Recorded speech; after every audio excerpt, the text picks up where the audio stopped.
Welcome to the Where's the Finish podcast. We are three runners talking to our friends, sharing stories about running, training, life, and asking the quintessential question, where's the finish? WTF. Hey guys, welcome to the Where's the Finish podcast. I am Shae. I'm Joe. And I'm Kevin. And we have a returning guest. We have Joe Fuller. Let's go. Hey. I love it. That's like the Berm 2.0 theme song. Yeah. It is. Yeah. It's the Joe Fuller. That is it. Joe Fuller special. It's better than the clown entrance, so. Yes. Circus, afro. Circus, afro, circus, afro. You never heard that? Polka dot, afro. You don't know what that's from? What? No. You don't have kids. Afro. Come I on. don't have kids. No, I do Circus, not. afro. Come on. What is it? Is it the Wiggles? I like to move it, groove it. It's the Madagascar. Oh, the penguin. okay. Yeah. Yeah. I only know that I like to move it thing. Yeah. For lemurs. He's a lemur. Yeah. Do you know a cool fact about lemurs? Please tell us. Please. Okay, they are, other than humans, they are a musically inclined mammal. So They're the only musically inclined mammal. The only musically Other than inclined. humans. Yes. So I can sing to lemurs? That's how they And communicate. they will sing back to you. They will. They communicate via singing. Ooh. Okay. Yeah, so now. Gotcha. Lemur That's facts. like a howler monkey. You It need could to be a sing koala monkey. sound. I don't know. Koala? Welcome to Lemur Facts. Whoa. That's I want to hear a lemur now. Make What an noise do album. they make? Listen, we have songs that have cats in them. Why can't we have songs with lemurs? With in them? lemurs. Why are there no lemurs? There is one. It's called King Julian. I like And he to says, move it, I groove like to it. move it.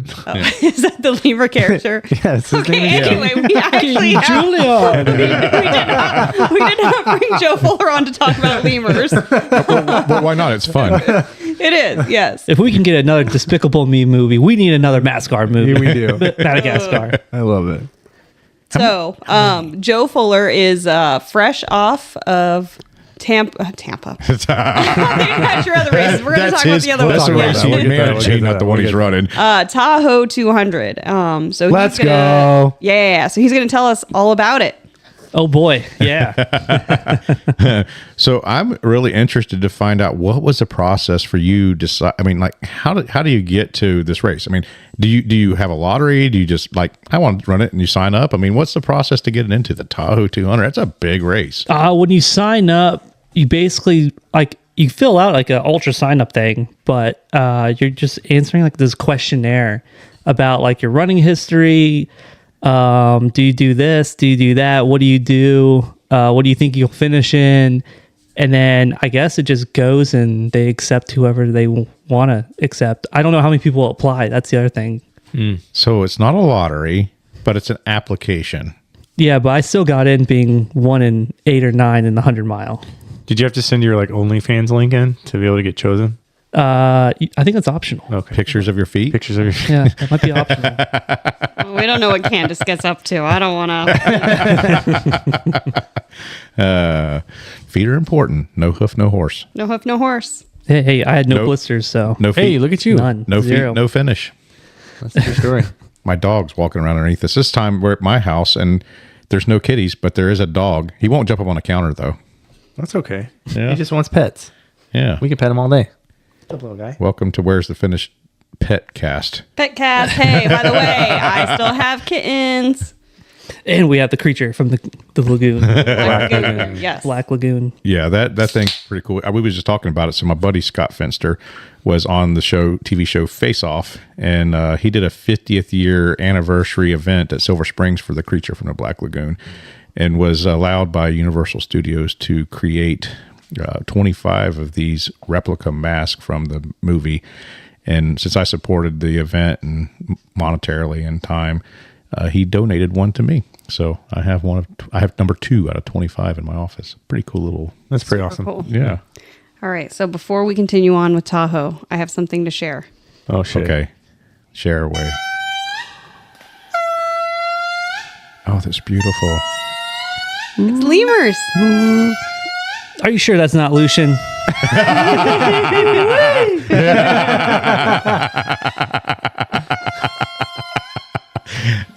Okay. We should I will definitely stop make- this haunting music. We should definitely make an album. They sound like whale noises. Yes. It's like- Land whales. And what? Tree whales. Tree wind. Like Ellen doing Dory. Whoa. Oh man, we are on fucking one today. Squirrel. So we were talking about Tahoe 200. 200. Yes. Yeah. Why don't we do it's this? it's not like a lottery, but it's like an application process, and you got chosen. Yeah, somehow, I guess. How long did it take you to, like, when did you submit the application for when you got chosen? Like, what that process was like? I think it was maybe 2 weeks or something like that. I think the lottery opened and I just applied out of a whim. Like, you know what? Why not do it? So how long ago was that? When did you apply? That was well over a year ago. Wow. Oh, so you kept a freaking tight lip on this thing for a long time. I think once upon a time we might have accidentally spilt some beans on this. Oh, we spilled we beans did. like We 3 times. Joe's like, that was a secret. Well, it's like Tahoe weekend. That's when they open up the application for the next year. Oh. And I went into it like, I don't want to tell anyone. I'm just going to go. And then like, I'll talk to people casually about the entry. But I didn't want to, pop it on social media, which is very the opposite of my normal activities. Yeah. I don't want anybody to say anything about a race that I'm doing until after it's done. Yeah. That's like kind of my thing of like, I've broken it a couple times, but a lot of the time it's like, I don't know what it's going to go. So I'm going to talk about it later. Wow, I don't know this podcast, then that's interesting since Yeah. we talk about that every week. We do. I guess I would say I was that way for the last 7+ years, and now I'm not that way anymore. I don't know why I get like secret requests all the time. Like I've had someone recently tell me they wanted to run a race, and Joe, but don't tell anyone. And then I had another person reach out to me. Is that what it is? I'm such a sexy son of a gun. They're just like, let me Secret request. like, hey, let me Joe. whisper into your ear. Hey, Joe. I had someone that wants to plan a race, and they're like, keep it quiet. We don't want anyone to know about this race. And so I'll say there's someone planning a race, but won't say anything about who it is or where it is. Nice. Well, it's nice nice not to have the pressure of like everybody knows what you're training for until like you just show up. Like I didn't make that post until like the night before. I'm like, hey, cat's out of the bag. I'm doing Tahoe. Yeah. So a couple people in your close circle knew, obviously. Yeah. There were still a handful of people that knew. I just never made a social media post. Yeah. Gotcha. Yeah. Well, I know I had an opportunity to speak with your parents about it quite a bit at the Skunk Ape 100 race we had a couple months ago. And they were really interested in foot care and everything that they needed to prepare for crewing and supporting you through that. So we're going to get there. But Yeah. My big question, you signed up for it a year ago, and knowing you're in flat Florida, what's the plan? Because, well, you've done H9, so you've done mountain stuff. They done mountain shit. So Yeah. how do you prepare for that as a Floridian? Well, it's like, I've been out to H9. I love the climbing. Like I truly just enjoy like climbing and burning out my legs. Like, so like H9, Cruel Jewel, that was my jam. One of the key aspects was definitely getting used to just like, cause obviously you have a packing list for this race. So you do have to carry some considerable amount of weight, other than normal, for the Tahoe 200. So one of the big things for me was, getting used to that, carrying that extra weight on my shoulders, which I mean, even with the Army, but that's different than ultra running. Yeah, it's definitely different. That's a lot different. not rucking. Yeah, no. Rucking and running are two different things. Rucking. So, I mean, training wise, I really just stuck with a plate carrier. I did a lot of normal runs. I did hill workouts with the plate carrier, long runs with the plate carrier. And then really outside that, just normal workouts, normal runs. So this year you really felt inspired to add the ruck race to your races. So you now have a ruck division in your races, and some of your races, and I think you're going to have more. Did that play into it at all? Like why you were out here training with a plate carrier? Did that play into that decision? No. For Skunk Ape Revenge with 30K ruck, I was actually listening to Mr. Red, White, and Blue when I was opening the registration, and I was like, hell yeah, let's add a 30K ruck. Okay, what is this? What is Mr. Red, White, and Blue? It's like a super patriotic song. Super patriotic song. Okay. America, fuck yeah. Coming again to save the motherfucking day. Yeah. So we're going to see rucking at more of your races, you think? I'm not sure because you do have an additional cost buying the patches for rucks, but I think the 30K ruck is a good spot for it. Because at least the soldiers that show up, they can then apply for the Norwegian Ruck March. Oh, okay. Gotcha. Yeah, because you had. So it's a good thing for like local ruckers who don't get that opportunity a lot. What about mother ruckers? Did they have any problems with it? These mother ruckers. There should be an award for the mother rucker. Oh, there should be. That's if a somebody great carries idea. a baby, you're one bad mother rucker. Yeah, I invite all of you to like sign up for Joe's race with a baby carrier and just do the 60K carrying a baby. Yeah. Oh, that'd be fun. That'd be fucking wild. You need sand wheels. Okay, so we're gonna also start registration for baby rentals. So if you got a baby that would qualify as ruck, you need to let us know. We're gonna need you to sign a waiver. We're gonna need you to sign a waiver. Start procreating now. Yeah, No. your baby has to weigh 30 pounds, right? Fuck. How big is That's the like baby? That's is a that? toddler. Yeah, well, it's 20. Probably, I imagine with the vest and everything that you're going to be carrying with you, maybe a 25-pound baby would do it. The 25-pound baby. That's a child. No, my kids. Like were, I could not eat that in I one don't think my sitting. kids were that big. Fuck. Why are you eating babies? Boom, boom. But if you're, hey, does it count if you're overweight? Like I lost 100 pounds. Does that like count too? No, because you're not a mother rucker. Dang. Yeah, bad mother rucker. Sorry. Does your race weight count from when you signed up and how many additional pounds that you gained? Oh my god, yeah. Can I get some minutes off of like a lot of the races I've signed up for? We're going to have race handicaps now, just like bowling. Yes. I need a race handicap because it's like, well, in the process for training this race, I gained 15 pounds. So can I have that time back? Well, they do have the Clydesdale division at some events. True. I've never heard the Clydesdale division. What? That's What? the big boys. Is the this big like, boys. Like, Yeah. like a big what? Thick. I'm thinking horsecock. Thick with 2 C's. There's no. No, we're not No, doing we're that. not doing it, Not today. Wait, we were singing. Nope. Not gonna do it. no. So the men are the Clydesdales and the women Athenas. Oh. Oh, the Athena sounds so much better That than does definitely. Clydesdale. So Isn't much it? better. So here's the funny thing. Men, it's if you weigh more than 200. Oh, what the? I know. Well, no problem here for me. And and I believe I'm an Athena. What's an Athena? Wasn't that a god? Yeah. Yeah. Like Yes, a it's a fertility goddess. God, Yeah, Yeah, good so God. you're Athena a is- goddess. So yeah, if you're I a am a male, you're just a goddess. horse. You're just a fat fucking horse.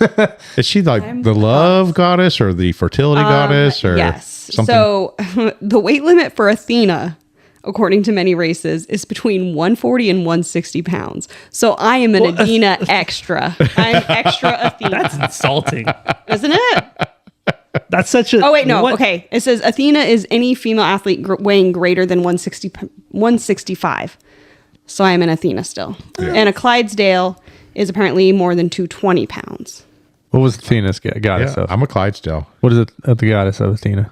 Let's see. What's Dr. Google say? What is she the goddess of? She is, she's delightful. She's still. I'm stalling because At least you could be a beer horse. internet. That's true. yeah. Hey, I you mean, know what? come on. Fun fact: I actually when I worked at a previous employer, we actually painted the Budweiser carriage. Oh, I thought you were supposed to say you painted Actually the got horse. to see. Painted a Well, horse. no, I got to see all of the Clydesdales. They actually had them roaming out in the front of the property, and they were out there just roaming around while we were painting the fucking carriage in the paint shop. Huh. Interesting. It's fucking cool. So, Joe, we digress. We keep digressing off of I your know. race, man. I'm sorry. We're squirrel like a yeah. motherfucker. You're giving us so many good things to bullshit know. about. Yeah, quit being so good, good at at guest. bullshit. you know? Well, that's why I'm a race director. I'm a good bullshitter. This race is amazing. You'll love the berm. It's Wink, not wink. a cult. It's not a cult. So we know that your race prep included some mother rucking and some weighted vests. So Yeah. what else did you do to prepare? Other than that race prep, Scott Hoover, we got together, got a good training plan, did a lot of that stuff. And Gotcha. So Scott Hoover was coaching you, and he coaches me too. Did Yeah. he make you do the thing where you run and then do lunges for like a quarter mile? I never made it a quarter mile. I might have done like 200 meters and like, Ah, fuck that shit. Oh, those things hurt so bad. Oh yeah, that's horrible. Brian, I know you're listening to this, don't fucking do that shit to No, us. he wouldn't do it. The thing is, he won't do us do anything he wouldn't do himself. That's true. but I will say those lunges definitely pay dividends when you're doing that much climbing. Oh, I'm sure. Yeah, for sure. And like, especially around St. Leo, because we have such good hills about Okay. in my neck of the woods that Yeah. like in 8 miles, you can get over 1,000 feet of climbing at St. Leo on this little Damn. 1K hill loop. And that's a moneymaker. Yeah. But I can tell you one thing I've experienced recently is that all them strong legs doesn't help none with the freaking elevation, the freaking breathing. Good Lord. And I know you had some issues with that during your race too. And so, as we're were preparing for the race, I mean, what was it like? Like logistically, like getting there. What was your plan for the race? Like, how was you going to get there? How was your crew going to work? I mean, how was all that happening for you? For me, it was just an easy flight. Like I had no issues with my flight. I know now Philip, the other dude from Florida, like his crew got delayed. Oh man. So that was a long night for him. But crew wise for me, like God bless my parents. They drove all the way to Lake Tahoe from Ohio. Oh wow. shit. Holy cow. Which I mean, for them, they've always wanted to do like a cross states, road trip. Now, like growing up, that just never happened. Obviously, they probably didn't want to pay for 2 kids. Yeah. Well, I mean, tugging around 2 kids that are just like, she's touching me, he's touching me. Fuck them kids. So how early ahead of the race did you get out there? Did you get out there and get some elevation acclimation at all? I was only out there maybe 2-3 days, maybe 3 days at most prior to Tahoe. Wow. But my parents were out there a lot longer than I was, which I was excited for them because of that road trip. I mean, I was a pain in the ass growing up, so that was super great for them. Like Kansas City barbecue, Utah, Colorado, or whatever order that's in. They got to see moose out there. Wow. Like they saw 2 babies and a mama moose. Wow. Like that's a Clydesdale size animal. Heck yeah. Places they should where, name that the moose class. when people run into a moose on the road, they typically do not win. I mean, and that's a fatality Moose injury 1, sometimes. car 0. Yeah. I mean, because when your car hits into a moose, I mean, it's just going to collapse right into your windshield. Well, that's how I felt at one point. That's a big freaking animal. Okay, so you flew in, right? Yes. Okay. Who did you fly with and how much did you pay extra for all of your baggage? Oh, I don't do.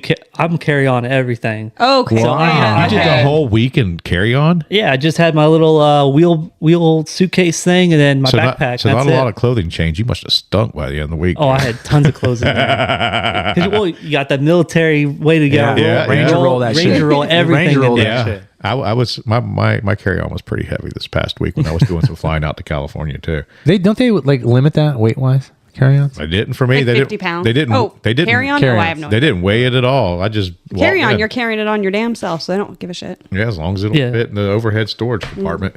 I don't trust check-in or like when you check your bag. Yeah, I don't either. I'm super sketchy Don't about do that. checking. Well, we had an interview recently with our friend Peter who went out to Hungary and he lost his bags. In the middle of his flight, getting out to They a got big it to race. him. They got it They to did, him. yeah. Like, So my thing, so I like checking a bag because I like bringing home shit. I like taking more shit than I need.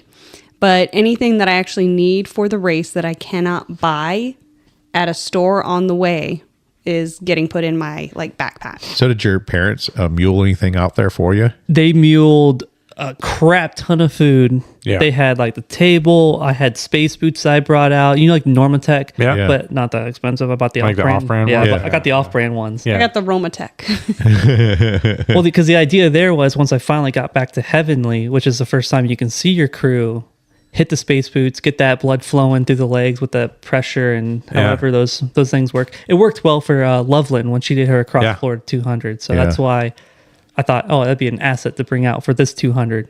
So you had, and also your girlfriend Colleen, right? Yeah. That came out with you too. No, she stayed back in Florida. Oh. Oh, okay. Oh, So it was I just don't your know why parents. she- I thought for Just my some reason I parents. thought she came with you. Well, shout out to Colleen for being smart enough to stay home. And nobody wants to see you suffer that bad. So all the food that they brought, what kind of food were you planning for your nutrition for your race? I mean, what was you eating? Well, for me, the biggest thing I was thinking was getting those calories in. And then kind of leading up to them thinking, damn, what calories can I eat in mass quantity that can settle my stomach well, that I know settles in my stomach well? I was like, dang, it's going to be MREs. Oh, man, All right. your military is showing, brother. Yeah, for the kids at home, explain what an MRE and how many calories are in one of those puppies. Fuck. Well, for one, I think they're pretty good. I Okay, think what ones did you take? I had a wide variety. There was like Mexican and rice. There was the lasagna one. Did you eat the Skittles? I didn't get any Skittles. Fuck, man. You What? got the No wrong Skittles? But I did get the Was it the light brown or the dark brown ones? dark brown. Oh, Yeah, the dark brown. Dark brown ones. But So these are MREs, aka meals ready to eat. Mm-hmm. So And they're designed to be high calorie dense Like, because when at you know least what 1,500 to 2,000 yeah, I calories. think at the least. average MRE is 1,200 to 1,500 calories. So it's meant to be sustainment for like multi-day. yeah. Wow. And did you eat them cold? Oh, I ate them cold. Yeah, that's what I enjoyed about it because I'm like on the go. I could just rip the corner off and just squeeze the meal into my mouth. Did you eat the peanut butter or the jalapeno cheese? No, I took all the cheeses out. So would you just did you just the best part. eat the entree? Is Yeah, that it? I focused on the entree and then maybe like the desserts, like the cobbler. Oh, That was a big one. Yeah. But like, because the goal was to get at least 1,500 to 1,800 calories, like every 6 to 8 miles. Because That's with, a lot of calories. Jeez, Well, that's Joe. a lot of climbing. Yeah. well, with Tahoe, like the aid stations are, every air quote 15 to like 18, 19-ish miles apart. Oh, so where- that's why you had to all the mandatory carry and stuff because your aid stations are long. way they're far apart. very spread out. Where like the average Florida Ultra is going to be like 5 to 7 miles, maybe 8 at most. Yeah. Yeah. That's fucking wild. Oh wow. What was the trail like? I mean, did they have it marked well or I thought it was marked fine. I had no problems. like Yeah. skunk ape marked or No, like the markers are spread out, but Okay. it's the Tahoe Rim Trail. So okay. Probably not a lot of off-shooting trails that you can kind of divert onto, right? yeah, there's not a whole lot of offshoots, Okay. which does make it easy to stop and self aid station, which was the thought was every 6 to 8 miles. Yeah. Or that middle spot between the aid stations, stop, get my MRE meal, and then I was also using the goo gels, the science and sport gels, and then those gummies because the MREs were more like a slow digesting carb. Yeah. Where Yeah. I'd get more of that immediate. You got to have the sugar, junk food. Yeah, junk- I mean, we Quick need hit. junk food for ultras, right? Got to get that little bump. Heck yeah. Twinkies. You can buy a whole box of them, like 20 of them for less than $5, and they're 140 calories a piece. And they a last. Twinkie, lasts forever. it's like 2-3 bites. You Max. put a Twinkie inside of like a time capsule. 100 years from now, it'll still be edible. Oh no. Oh, no. I'm not eating it. I'm sorry. Well, that's where I just wanted to be careful with how much sugar I was intaking, especially early on, because obviously like sleep can be a big thing, and then, like every 6 to 8 miles, I was also taking that Sport Legs. It's that like lactic acid, helps reduce lactic acid Oh buildup. yeah. Scott's big on that, and then I was taking Goo BCAs and then some salt stick tablets. Okay.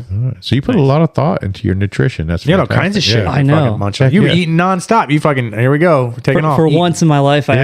actually planned out What? my nutrition for a race That's responsibly. fucking wild. Look at you being a responsible ass adult. So how many people are signed up to run the Tahoe? It was at least over 200 people. At least seven. Seven. Yeah. Gotcha. There were definitely over 150 people out there. Wow. So tell us about how'd the race start off? I mean, you show up, you're race ready, race day. How's things going?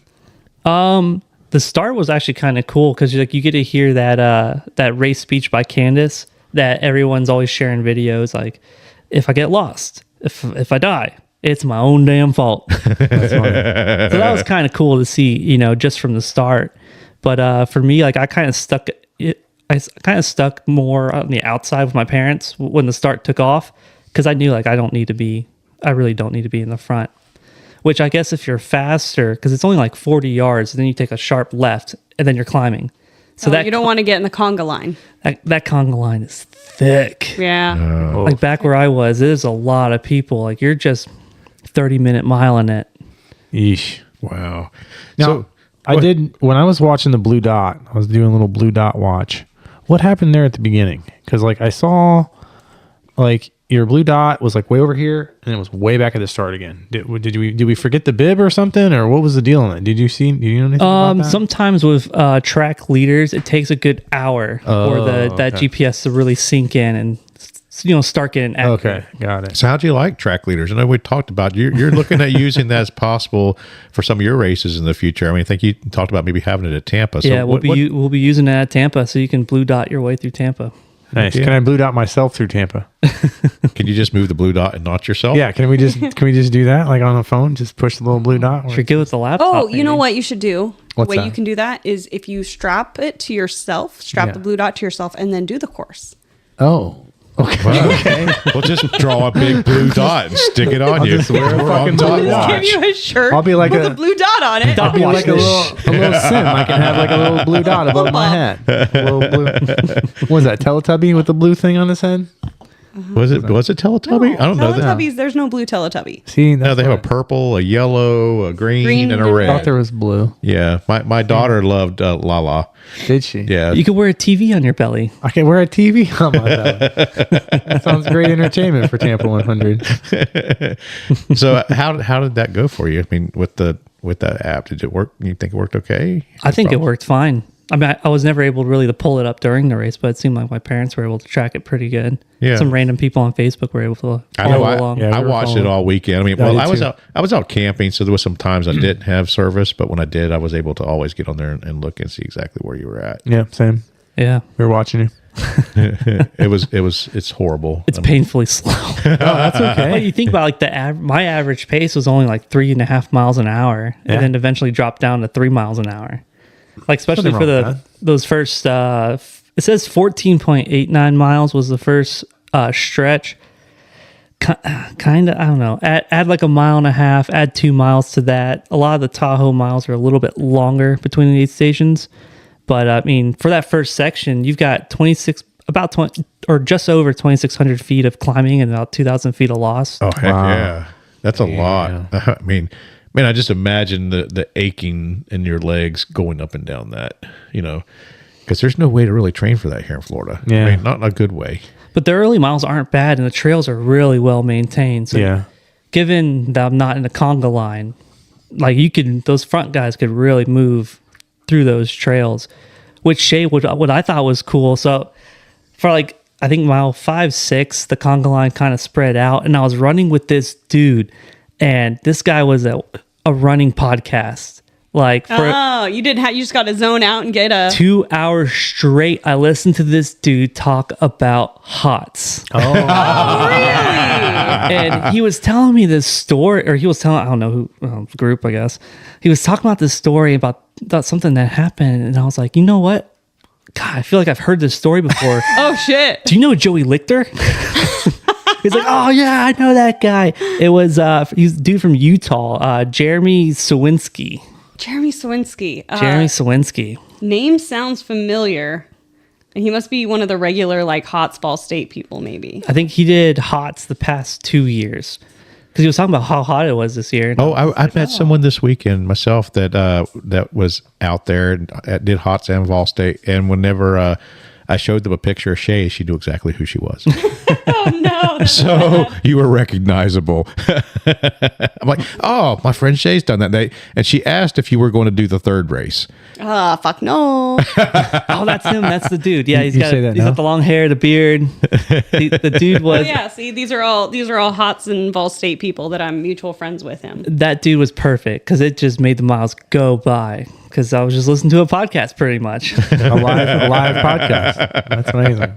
But then eventually that dude left me, and then we finally hit like the spot that you first see snow, and it's like I knew there was snow on the course, but I thought, oh yeah, I'm thinking snow, like when it falls down, like some fresh snow. Yeah. Oh, no. Not glacial ice. Gross ice nastiness. No, yeah, exactly. Yeah. This crap is ice, like it's like chunky. not snow. So I'm like gingerly walking across it, like ooh. And,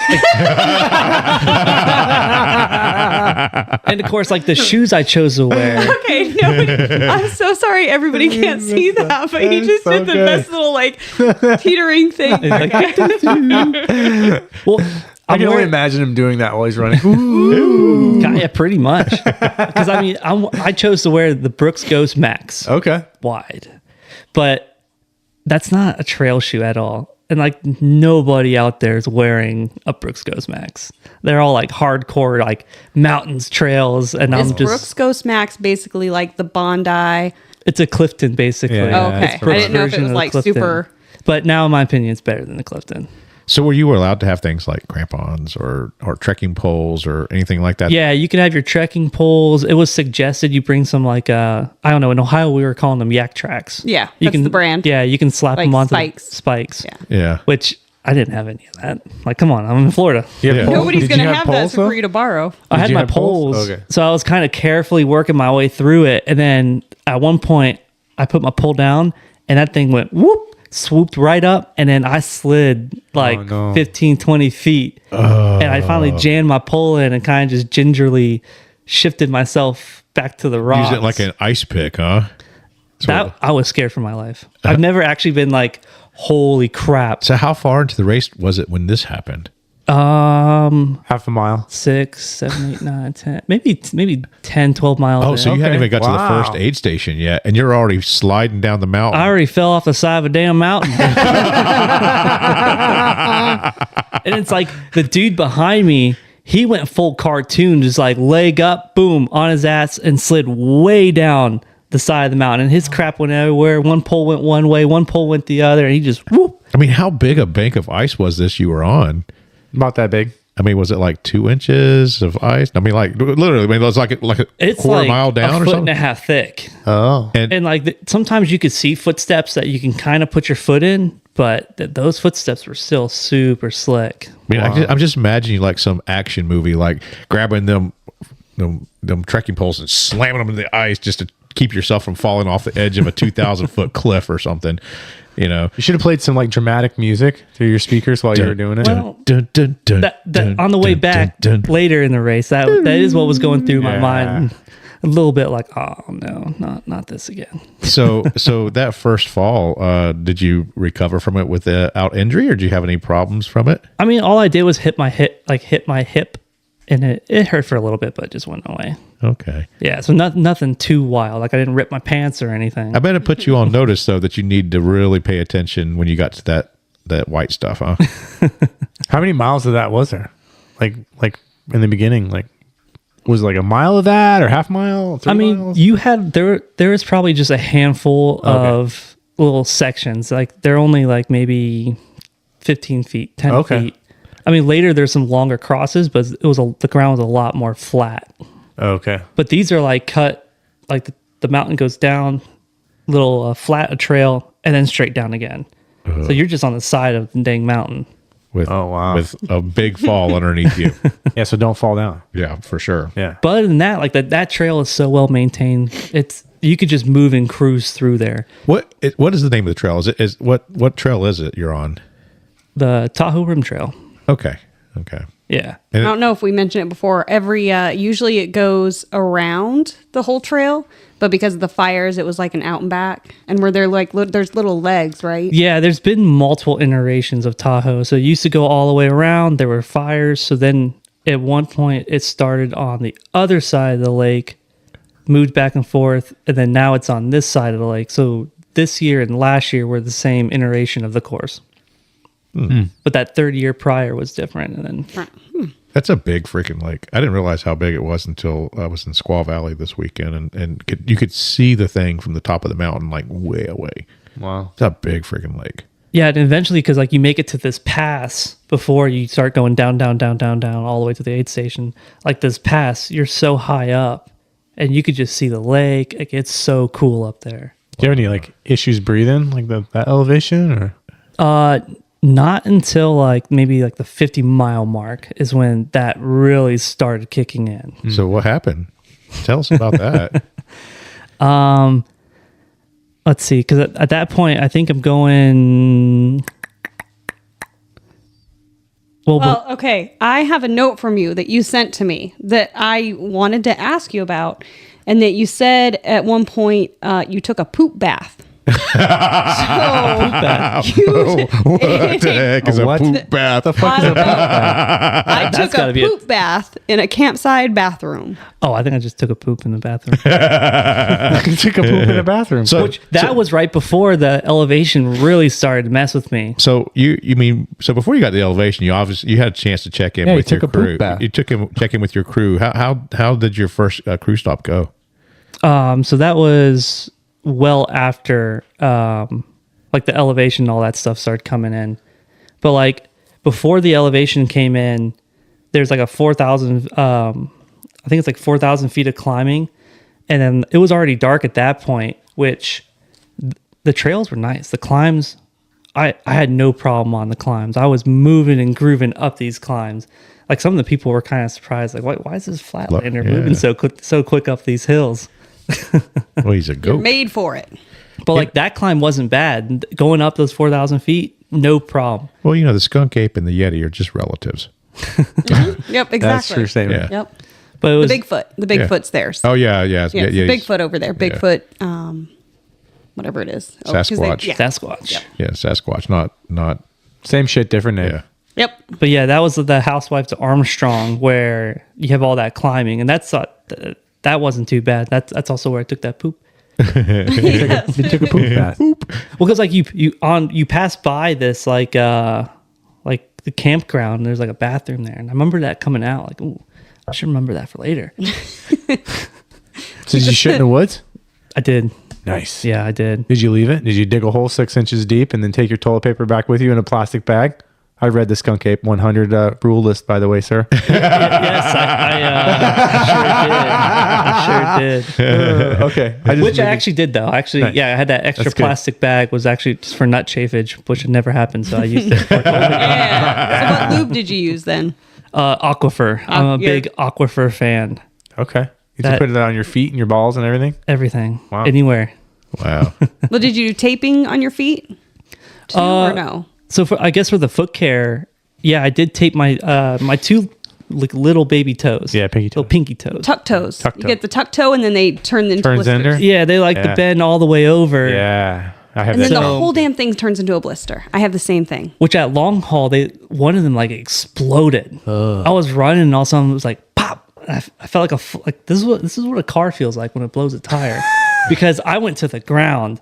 But then I was thinking, okay, I need my Joe Miller, Tanya Olson knowledge here. Let me tape these little puppies up. Yep. The little piggies need to be taped. That's it. So did you just do like a little circle wrap around them? Oh, I did full wrap. Oh, look at you. Full wrap archway into the foot. The corner. Oh, look at Yeah. you. Yeah, do the thing, make it into a little Superman, cape. Yeah. Yeah, look at you.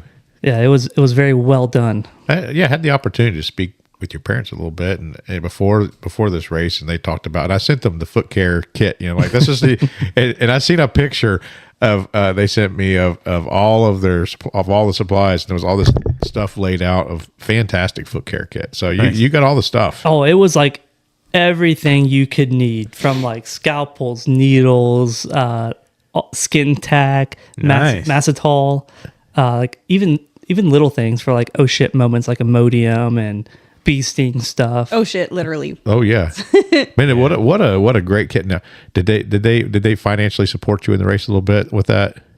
Yes. Bless your parents' freaking heart. That is Yeah. fantastic. Good Yeah, for yeah. them. Thanks, Mom and Dad. Yeah. Bill and Jeannie, they're freaking awesome. Look at that. I love them. Yeah, they're my favorite skunk ape helpers. Heck yeah. That's good stuff. So I do want to come back though to the elevation issue, because that was a big deal for you for a while in the race. Oh yeah, going back to that. So yeah, I hit that 4,000 feet climb, and I'm like, okay, cool. Like I'm good. I got nothing with this elevation. Like I guess it's going to be no issue. And then between you leave the Armstrong aid station and you go to Heavenly, that's where you started. That's where the first crew spot is at. And then I start feeling fine. But what I thought was, I probably should have slept at the Armstrong aid station. But I was like, I just wanted to get a hard push. Let's get to the, I guess, 100K mark, which is more like 67-ish miles. But coming back to that pass before I fell, there's like I don't know if it's 4 miles, but it's a long zigzag of switchbacks. Yeah. So you're just going up, up, up, up. Switchbacks mean elevation in the mountains. That's exactly what they mean. It was a lot. Now, like the area, the sunrise is coming up. You got a beautiful view of the lake, like perfect. The trail is perfect. Except all of a sudden, I was just struggling to breathe. I was just like panting, not hyperventilating, but Coughing a Just little couldn't, bit. couldn't catch your breath. I couldn't get my breath at all. Wow. And then obviously with all the pollen and all the dirt, going through my lungs. That kind of helped with that situation. But I was getting like lightheaded, and in that location, like that's not the spot that. So did wanna you get realize lightheaded. that you were starting to deal with the early signs of elevation sickness, or did you just think it was I've been breathing too much pollen, or what was going through your mind on that? Was you evaluating yourself? The first 3 switchbacks, I thought, oh damn, look at all this pollen. That's messing up my breathing. But then I started getting lightheaded on the next couple switchbacks, and then I was like, man, I'm getting dizzy. This is not good. So what do you do? What do you do when something like that happens? Like what can you do to combat some of those things? Go to lower elevation. That's it. Go down. Get back, back to heavenly. And just keep fucking running up the hill to run down the hill. But like, I guess I just took little naps. Like Oh, it took okay. me. I got about 40 minutes of sleep, but like that's garbage sleep. Like it wasn't. For one, wasn't comfortable. 2, it was forced. Yeah. I felt like I had to sleep because I was getting lightheaded. So during the middle of this, you just suddenly decided to lay down and sleep for like a while. 2 minutes here, 5 minutes there, 10 minutes at this spot. Whenever I got lightheaded, I'm like, damn. So I just laid down and hit a timer for like 5 minutes, 10 minutes. Was there anyone else just laying on the side of the trail? There were a sleeping like that? handful of people out there, but they had good spots. Like they were like all tucked in. I mean, that's like you see them like sleeping, and you're like, oh, that's a good spot. And then somebody else probably saw you and you're like, oh, he got the good spot. Like they were like cuddled in, had a blanket. Did you ask to like cuddle up next to him? No. I would have. Fuck yeah, I would have. Goddamn right. You're in a good spot, bro. Let me get next to that. You need that corner? What's that poking my back? But it's It's like a trekking pole. Yeah, that was not fun. And then it's like after that, I get to the top of the pass. I'm like, oh, thank God, I'm done with that. It's all downhill from here, and it quite literally was downhill because I hit the snow and I fell again and I slipped all the way down. And like when you look in the mountains and you see like that brown underneath the snow, you think, Yeah. yeah, it might be dirt. Hell no. It's just all rock, like tiny little rocks that are all so sharp. It ripped up my pants. I got cut. And I was just sitting there like, damn it. So that section of the hike was just misery for you then. I was completely miserable that entire time getting back to Heavenly. And like even maybe, well, I looked it up. That's how I knew it was 5 miles away because I checked Cal Topo, even though my watch was saying something else.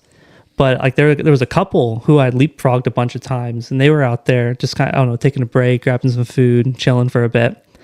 And they were like, well, I think it's only a mile or 2 to the finish. I'm like, oh, here, let me check Cal Topo.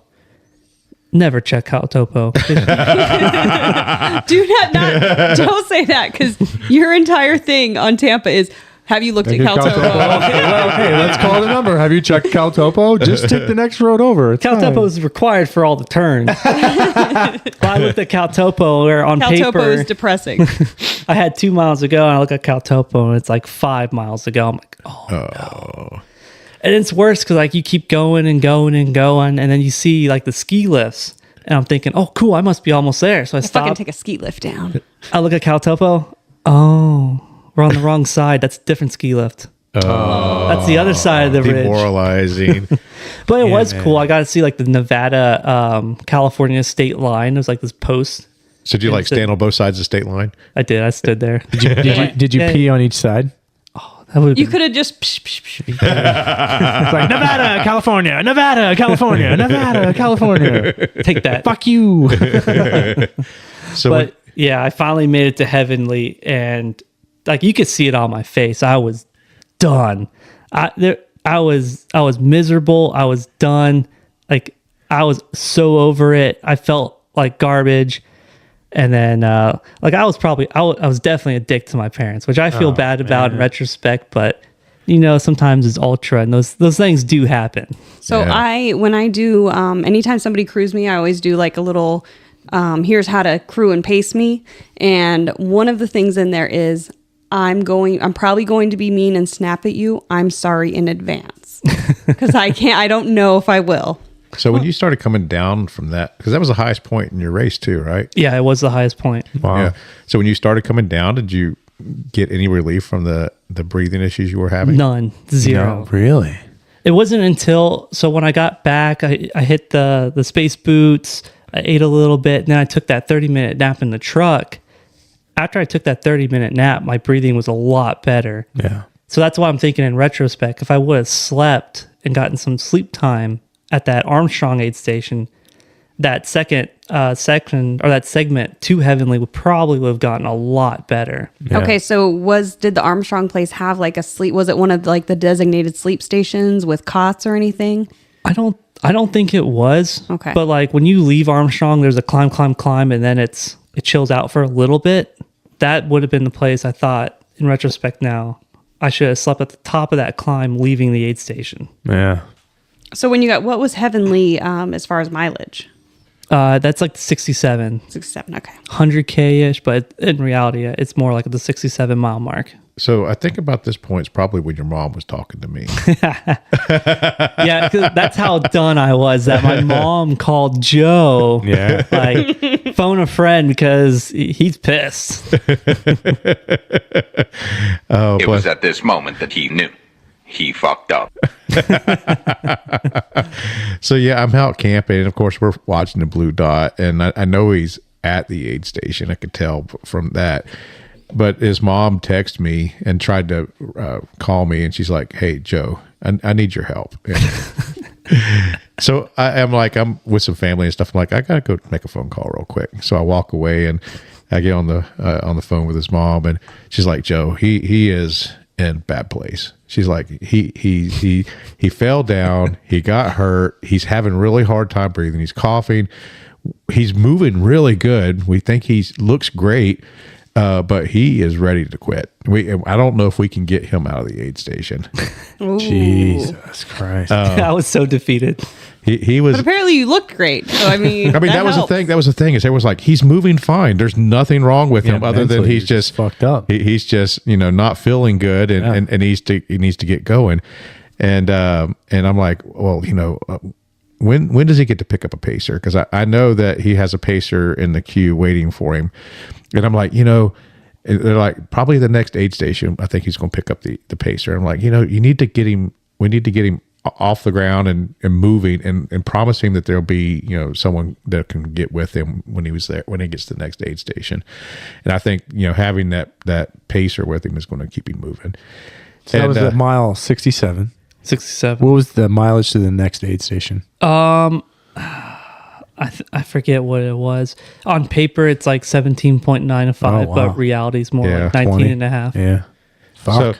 So That's a long way. So she's like, do you mind talking to Joe? Can I give him the phone? I'm like, yeah, give me the phone. I'll talk. Give him the phone. I'll talk to him. And so we chit chat a little bit, and I communicated those thoughts exactly to Joe. I'm like, dude, all you need to do is just get moving, and kind of give him a little dad pep talk. Yeah, It was a disappointed dad speech. Do you think you could walk 5 miles? Yeah. Yeah. Okay, Dad. So what'd you think when your mom handed you the phone and it was me on the other end? Oh, she snitched me out. Yeah, let's go. That's why it's good. It's good to have those lifelines, like the phone a friend option. We've Yeah. phoned a friend Joe before on a rise. Yeah, we yeah, did, yep. sure have.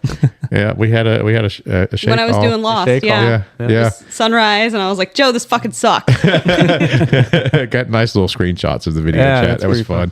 Apparently, I'm a lifeline to a few people, so I'm okay with that. I really enjoy the fact that anyone wants to call me in the middle of their race is actually an honor to me that someone would think enough to call Joe. I'm going to call you in the middle of Badger.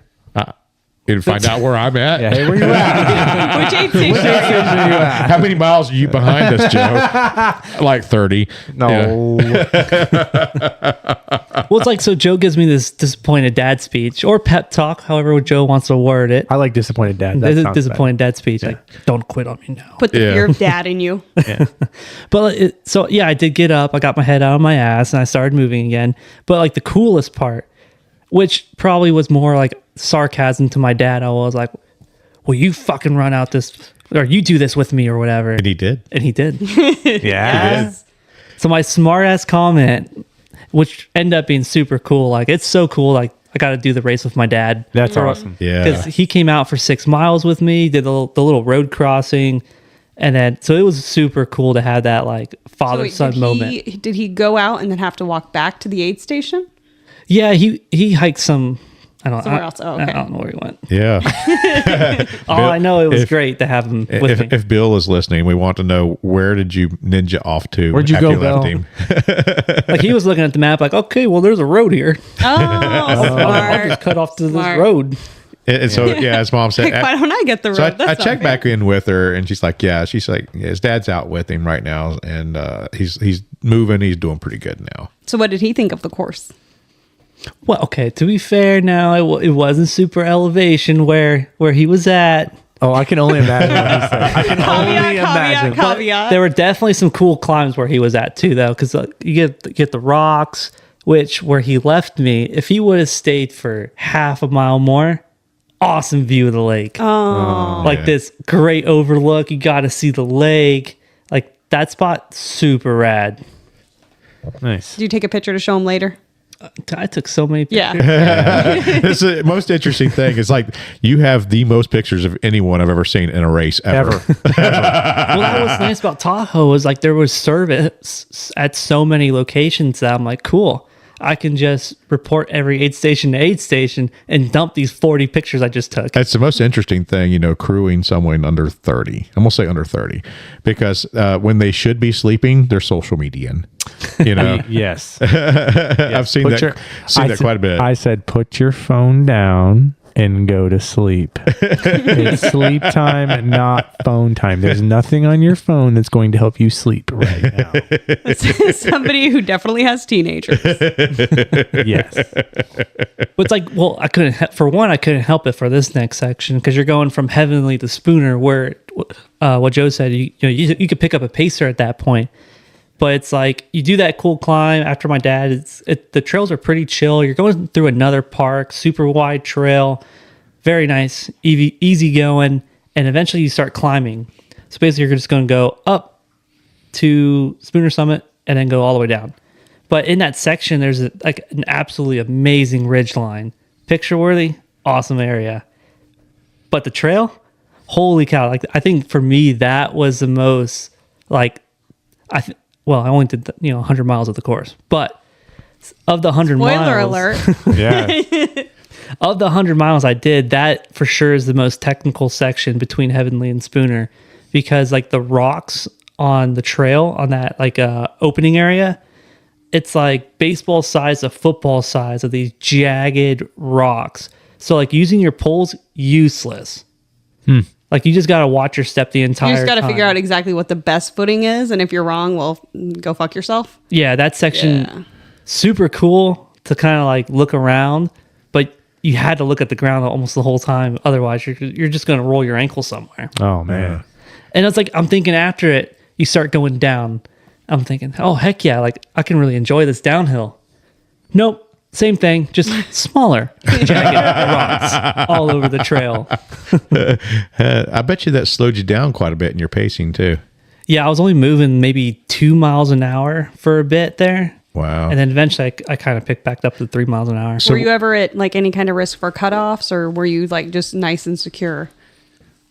At that point, it's trying to make up the gap because I spent so much time at Heavenly that I really needed to move because I only had about an hour or 2 hours before the cutoff at Spooner. Yeah. Ooh, Wow. Okay. And at Spooner, I knew because I started getting some hot spots on the bottom of my feet, and I knew I had to take the shoes off, go fix that, prep it, spray it down with the adhesive, get the wrap on there, and spray it down again. You read the book. I did. And you know what? There was a lady at one of the medics at the aid station, was giving me dirty looks because I was doing my own feet. Like, this is why I come here. I want to save somebody's race. Well, shout out to Dr. Tanya Olson for imparting so much information to us because we I've been handing out copies of her books to a few friends, Fix Your Feet. So, and I know that's where Joe got a lot of that information from, is from her and from her book. So if you want to learn how to fix your feet, read Fix Your Feet. It's a really fantastic book. There's some good information, and people will buy the book and still don't read it. So there's good information in there. And it's wild because I was getting hot spots, but when I was done, no blisters at all. My feet looked beautiful. Wonderful. I love beautiful feet. That's my thing. He's like, That's wonderful. that's He's my like, jam. what's your You wiki feet? can find pictures of that at feetfinders.com. Can I take pictures of your feet, Joe? Oh, I sent pictures of my feet to Tanya. I'm like, look at this. I do have a handful of feet pics in my phone. Well, none of us are surprised. I'm not surprised. None of us are surprised. You know what? You could have said, I have a blank pictures in my phone, and I would not be surprised. It's not that I have a foot fetish. It's that I It's want. just that you're obsessed with feet. I'm obsessed with helping people. I want to help people, and I know that the reason people don't finish races is primarily feet. You know, that's one of the number one things that take people out of a race is foot issues. That and pooping. Undercarriage chafing. Yeah, chafing is another one, but it's usually going to be feet that take people out of a race. And that's what it was. I stopped on the trail with this dude because we had been leapfrogging. We shared some miles, and I could tell, like, man, like, why are you walking funny? Like, how are your feet? Because I knew he had blisters popping up. He's like, oh, my blisters are so bad. The tape's all rolled up on the bottom of my feet. I'm like, well, I got a little foot care kit. Like, we got the proper spray adhesive for you. Like, this tape will not move. Like, I can guarantee you this tape is not going to move. He's like, well, I guess so. I'm like, yeah, man, let's do it. So I took my pack off first to really lure him into, like, dude, let's fix these feet. Let's work on this thing. Yeah. And his feet were trash. Oh, man. Like, he had big bubble blisters. He had, like, I don't know what it's called, Joe. Maceration. Well, yeah, his feet were already Hamburger. They were already pretty messed up. But, like, he had those blisters that are super thick, like callus blisters. Yep.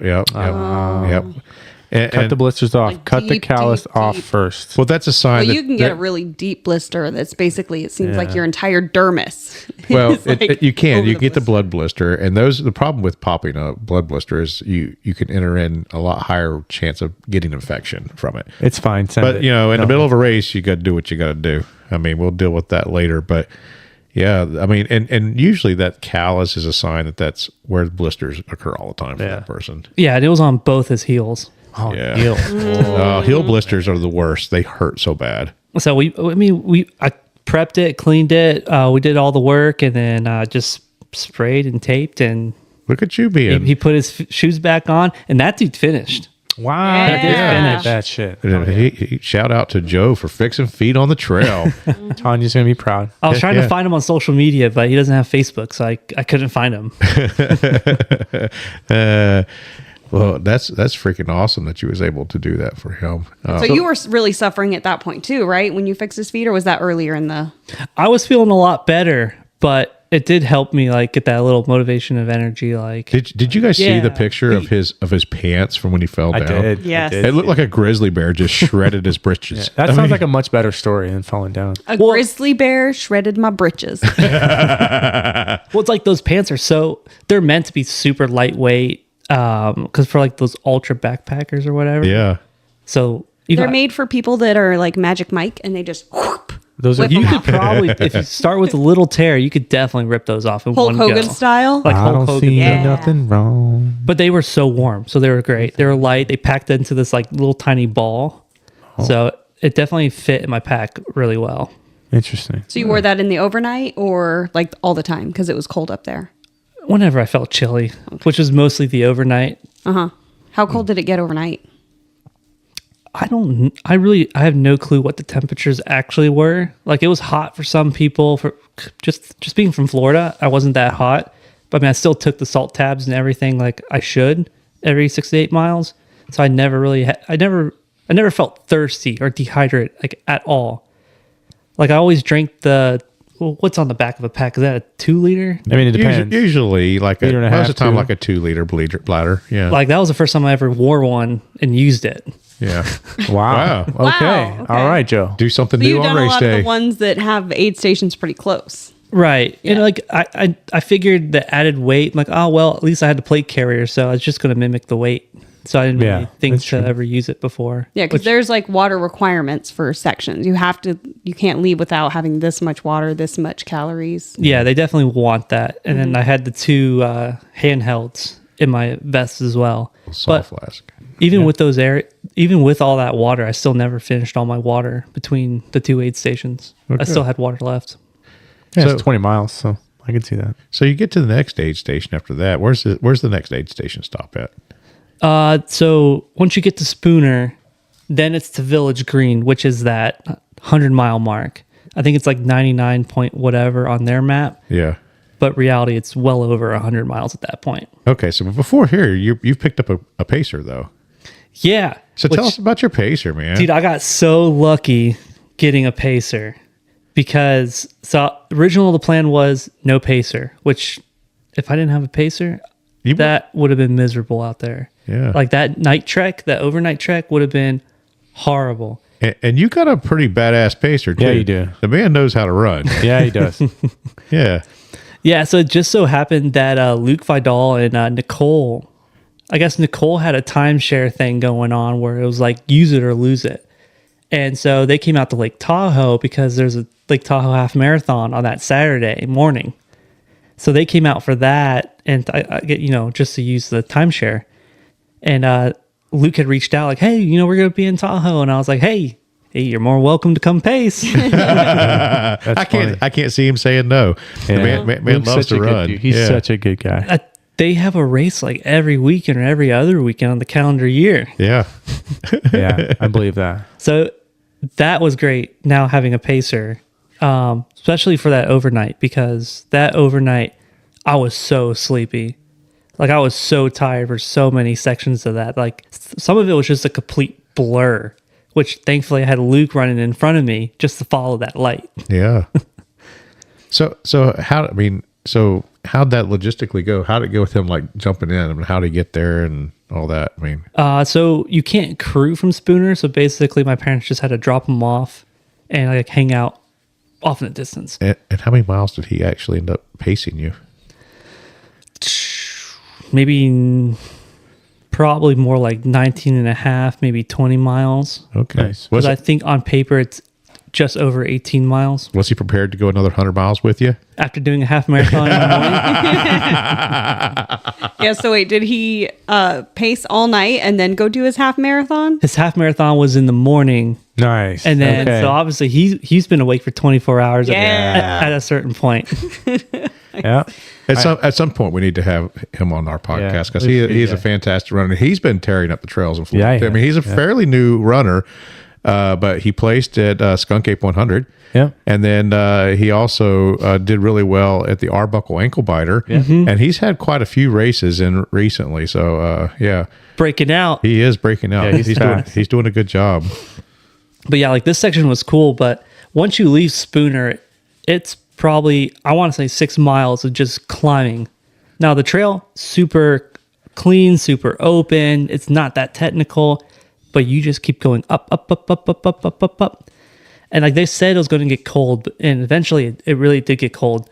But there was a point that I got so tired. I'm like, oh, I got to sleep for 5 minutes. Do you sound like that when you talk to him too? Oh no. Oh, he definitely sounded like no, that. Yeah. I got to. I was thinking like, I want, minutes. like in retrospect, I was thinking, I'm like, dude, I wonder what he was thinking. Like, because the spot that I chose, cold, windy, exposed, but I was so tired, I didn't give a shit. You sleep anywhere. I laid down and then I had my waffle top. So I just put the arm of the waffle top over my eyes and set my timer, and I slept there right on the ground. And I'm thinking, dude, Luke must have been standing there like absolutely shivering because that was such a crappy spot. And did not offer to spoon you for one. Come on now. And it's like once we made it over like this, one of the mini ridges there, because every time you hit it, I'm like, oh, cool, we must be at the top of something. You look off in the distance, and below you, you see headlamps, and up above, you see headlamps, and you're like, damn, we gotta go down there to go back up there, and you get to that top point. Oh man, we gotta go down there to get back up there. What is this? Where are we? It's like a roller coaster. But once you leave that roller coaster of it, you finally get to this like big clearing, which is kind of like the one with all the rocks, but no rocks. So this spot is Like a nice little mountain meadow. That's it. We eventually get to a spot like that, but before that, it's just like miles of this beautiful, perfect cut trail. I mean, there's some rocks, but nothing wild. But you get this amazing view of like Tahoe. You can see the cities in the background. Like there's the moon. The moon's bouncing off the lake. Like a perfect scenery. I mean, it'd probably be better during the day, but Yeah. Well, imagine the night sky was fantastic. I mean, It there's was probably insane. no light pollution out there, right? insane. Because like you could see where like the light was coming off the city, but it didn't make it high enough to like, I guess where we were at, you could see perfectly. That's awesome. Did you get some good pictures? Of course you did. Yeah, I did. He got all the pictures. I don't know. In that section, I took no, I took pictures. Yeah. I took a handful, I think. He was probably using pictures as an opportunity to have a break from running. Yeah. That's okay. I know that exact feeling. That's what I did a couple weeks ago. You're like, oh, here's a picture. Let's Oh, take it's a nice place Like, to take oh, a this is so nice. No one's going to question what I'm doing here. I'm just taking a fancy picture. Well, it's like we're only moving like a 18, 20, 22 minute mile. So I know like Luke's going for a nice like hike out Lake Tahoe, but I'm like, So you're closing in on that 100-ish mile distance. What's going through your head? for me, I was just excited. Well, I mean, I was excited leaving that aid station knowing like, hey, like this is it. I'm getting to that 100-mile point with this section. Nice. And it's been a while since you hit 100 miles, right? Like, how long has it been since you hit 100 miles? 5 years. Ooh. How many attempts at 100 miles have you done in that 5 years? Let's see. For 5 years, I think it's been 6 or 7 DNFs in the 100-mile. Ooh. But So you got have it all fucking of done. the DNFs been on flat courses?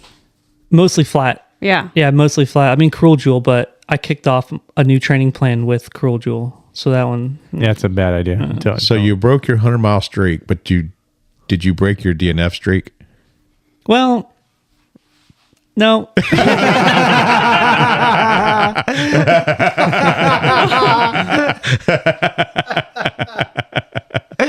But you know what broke?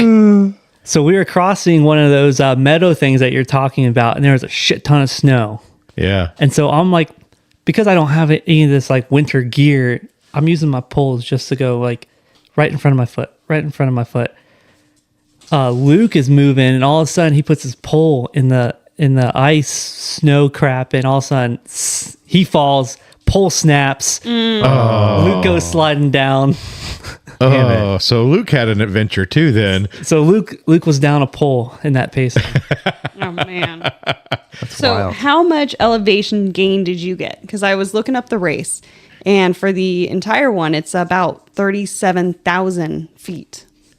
I have no clue because I was running my watch until I got to Spooner. And then when we left Spooner, my watch decided, like, you know how Garmin sometimes will freeze up on you? No, I don't have that problem. Poros. I had an older one that did that to me. Yeah. Yeah, my Garmin decided to freeze up on me, and then I couldn't restart it. I couldn't even click out of the menu screen. So I was like, all right, screw it. I'm going no GPS for this next section into 100 miles. So Wow. I didn't even get 100 miles on the watch. Yeah. But It's just, that ain't it. Ugh. So you get to the next aid station, you're over 100 miles at this point, right? How far did you go? I have no idea what it actually was. I know it was 100, and I know it was over 100. Minimum of 100. So, but you decided to pull the race at this point. Yeah, so coming into that aid station, actually going back to where Luke snapped his pole. It was only a couple miles after that. I started feeling like this, like it was like a nagging pain on my ankle, but not ankle, but like super low shin. And I was like, I wonder what that is. We kept moving. I'm like, oh, damn, this kind of hurts a lot more. So I'm like, hey, Luke, we got to stop so I can take some Tylenol or ibuprofen, whatever I had. I don't know. I took 1,000 milligrams. Of something. Boy. Cocaine. I'm like, you know what? Mushrooms. I'll just take 2. And then I'm like, oh, these are 500 milligram each. Ooh, Oh, well. THC gummies.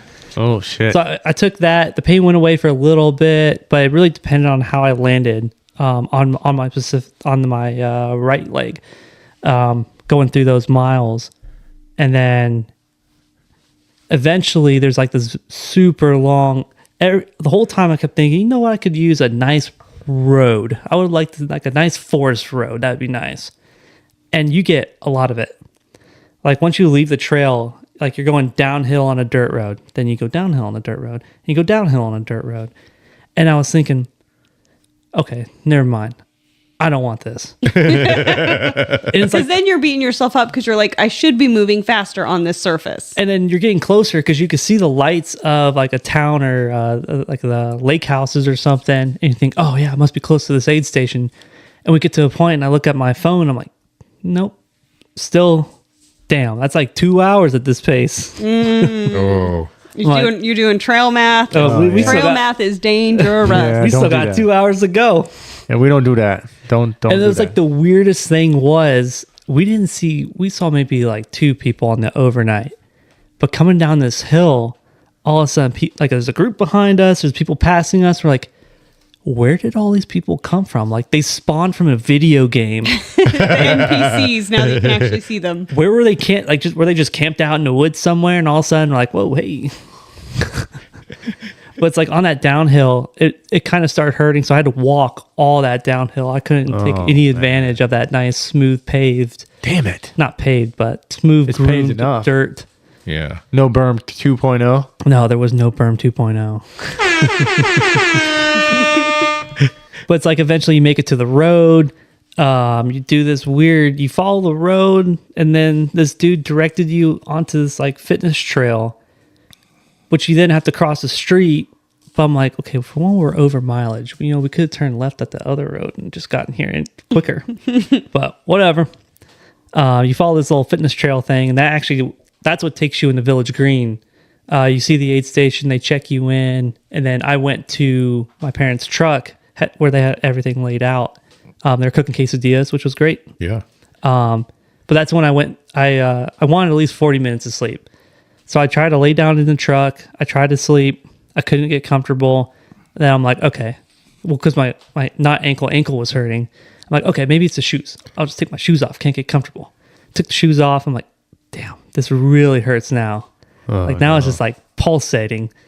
So I'm like, okay, well, screw sleep. So that's just not going to happen now. So I got up, hobbled over to the like anti-gravity chair. I sat in the chair, and you could start seeing the swelling, pushing the compression sleeve on. Like I had the compression sleeve, but it's like expanding the compression. Oh, that's not good.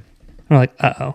It could be either a fracture or it could be something that's not as bad. But the only problem was once I took the shoe off, Getting it back on. now I can't get the shoe back on. Oh, And then now it already hurts. But then the other part was, you know what? I finally got to 100 miles. Like I've been working so hard to try to get to the 100-mile point. If we call it a day here, I'm fine with that. And so you called it a day. And we What was call- your time at that? Call it a day. Oh, I have no clue. Oh, okay. Not a clue. It was probably around 48, 49 hours though. Okay. Yeah. You got it done though. But I got my 100 miles. yeah. On an incredibly difficult trail. Yeah, for sure. Yeah, of course I have to go out to Lake Tahoe and run thousands of feet of elevation gain in a mountain to get to 100. Can't do it in a nice long haul flat, right? That long haul flat needs a mountain. Have you tried running in Florida? So, are you going to go back for revenge? Do you have revenge in your sights for this course? That's a lot of money and a lot of time commitment to do something like that again. Yeah. So speaking of money, do you think based on like the aid stations and all the like maybe the swag, everything, is it a good like price point? Because obviously these 200 milers are extremely expensive.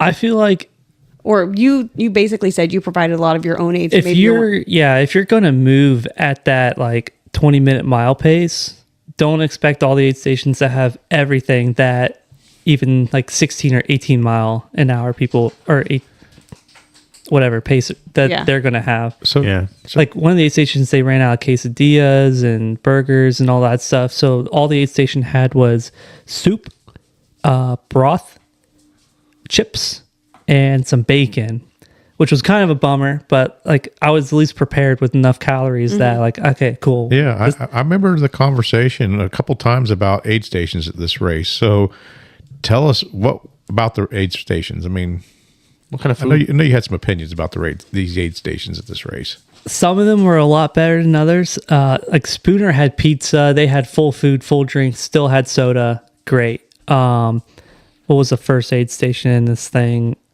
Armstrong. No. It was either Armstrong or Housewife Hill. One of them ran out of like soda. They were really low on a lot of stuff. But at least they had like guacamole. Yeah. So I just had spoons full of guacamole. Can't get the processed sugar Coca-Cola, but we got fresh avocados.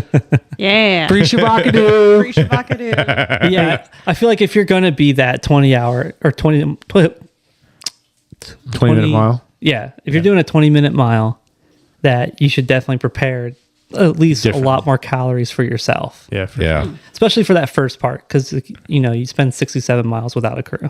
Yeah. How does the aid station in your experience with this trail race impact your race directing for your Skunk Ape races? Probably none, because I think he's already doing a pretty good job on his races. I'm just curious to see if there's anything that he would say. Okay. I mean, I feel like here in Florida, we get spoiled with how our race directors here in Florida, like there's so much food at our aid stations down here in Florida that you go out to some of these other races and it's kind of not the bare minimum, but I think our race directors really value having Oreos, other cookies, different brands of chips, different brands of things. Yeah. We it's like we talked to Joe and I discussed this when we were preparing for the Skunk Ape 100. We were out marking the courses, and you talked about that. You kind of touched on it for this race, but our Florida runners are a little bit spoiled when it comes to trail marking. We give them confidence markers so you can see something every couple hundred friggin' feet for a 100-mile race here, where you may go out west and have miles where you don't see a trail marker. And so that's another difference between our races and their races out there.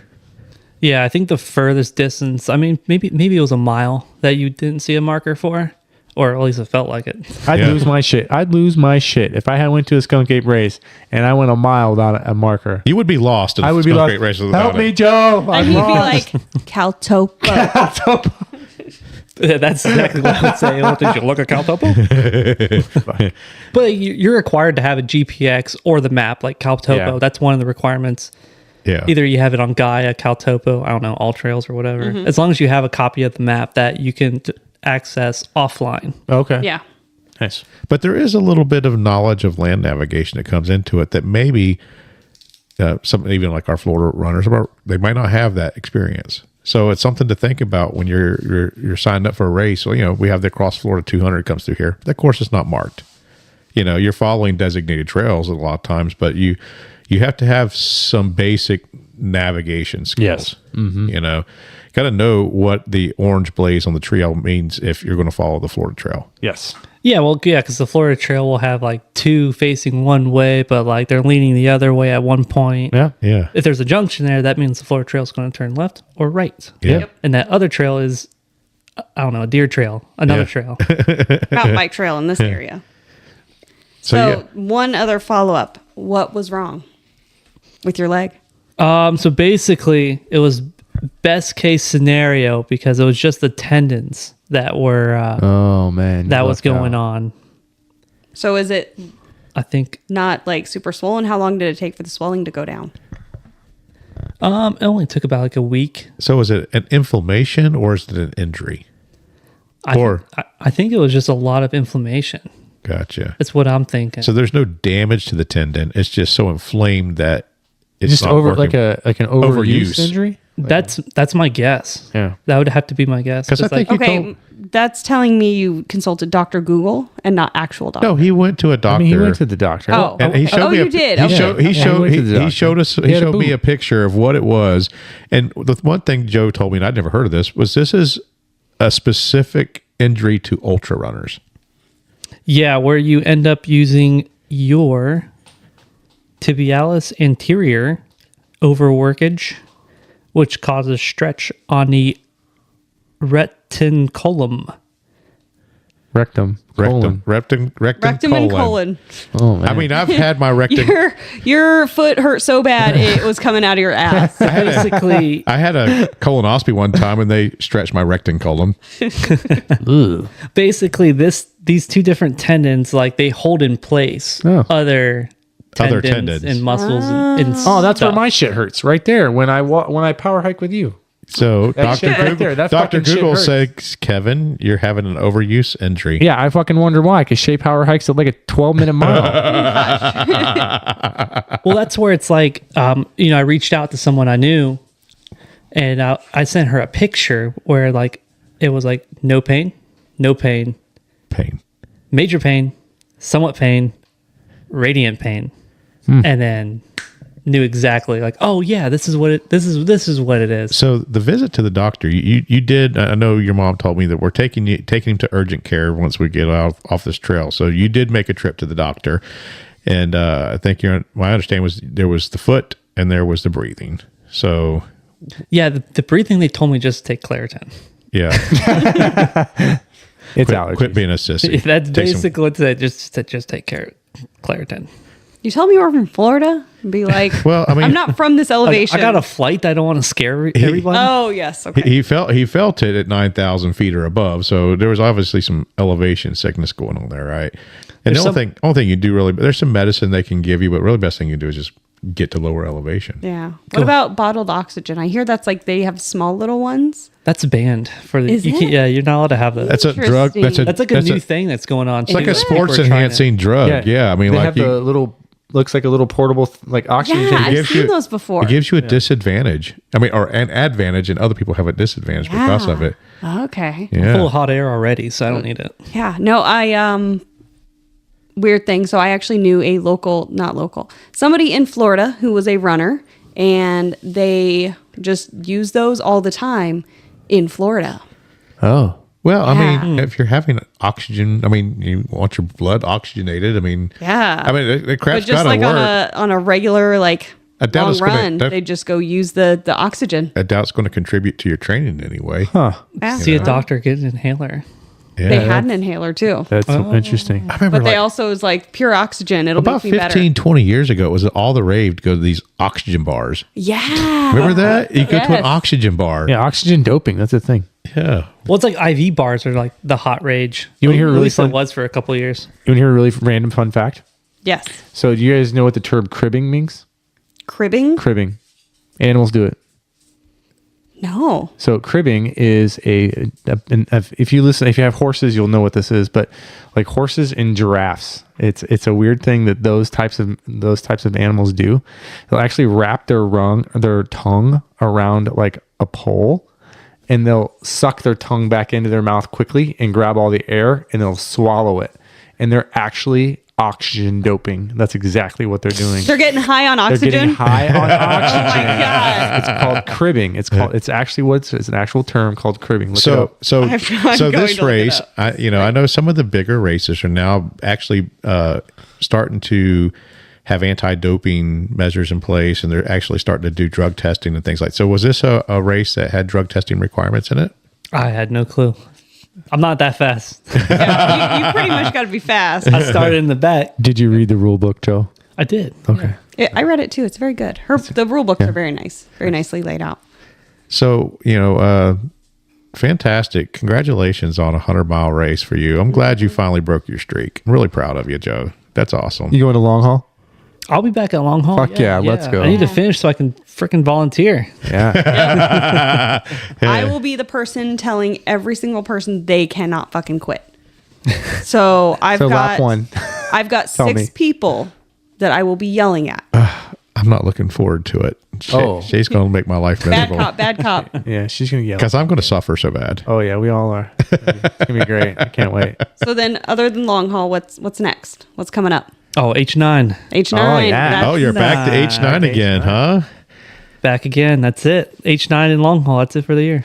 was it number 3? Number 3. H9. For Yeah. number 3. Fantastic. And you finished it once, right? Twice. Twice. Okay. Yeah. And how many times have you done it? twice. Oh, so you finished it both every times. time. Yeah. Hell Yeah. yeah. Yep.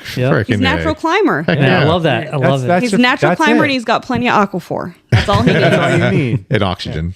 In a bag. A bag of lube. Good night. Good night.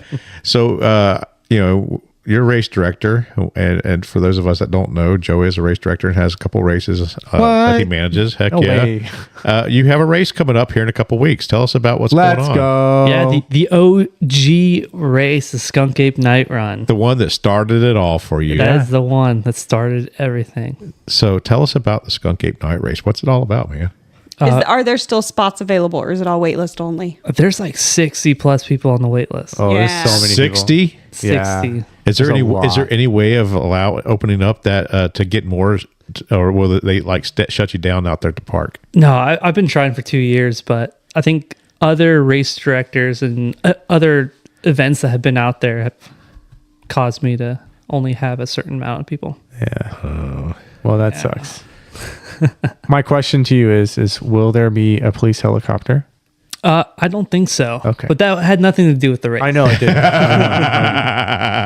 But if someone does get lost, my phone number is on the race bib. But if you do get lost, that's your own fault. Because, I mean, there's so many reflectors all over this course. Yeah, it's very well marked. Like, it's like crazy marked. So the Skunk Ape Night Race is a 30K race in the Green Swamp, and you've been doing this race for how long now? I think 2019 was the first official year. I thought he was going to say 20 years. I'm like, Joe, you're not 20 even, years. you're hardly that old, Joe.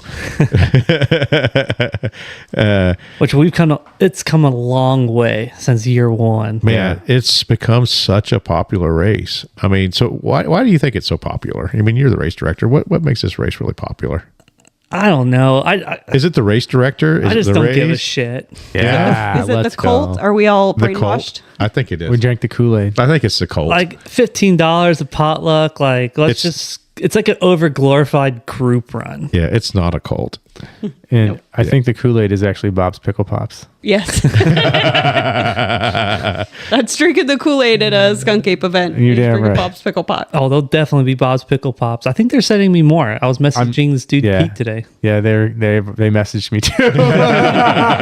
Well, they know you're going to be wearing a pickle suit. I know. I certainly am. They're very excited.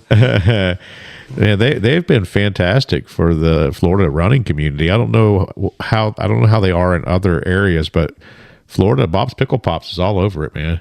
Yeah, I'm taking them with me to Badger. Heck yeah. I am, because they're not. If you're listening, you need to send some to Badger. But no, like I'm taking. them with We'll me. be bringing some. Yeah. For sure. I brought some out to Tahoe too. Did you? Hell yeah. Yeah. That's awesome. I did see some pickle juice out in California this past weekend, but it was not Bob's Pickle Pop. That's unfortunate. Yeah. You should have enlightened them about the cult. Well, I following did. Bob's When Pickle I Pop saw someone hand out pickle juice, I'm like, that's not Bob's Pickle Pops. I'm like, what the heck wrong is- shit. Like, what is this crap? What is this? Well, it's like the bonuses. So like they have their pops, which is fine. It's a one use only thing, right? Yeah. But they have the pickle potion. Yeah. And it's got a cap. You can take it on the go. Yeah, it's delicious. Listen, So- I have a hard time drinking it myself. What?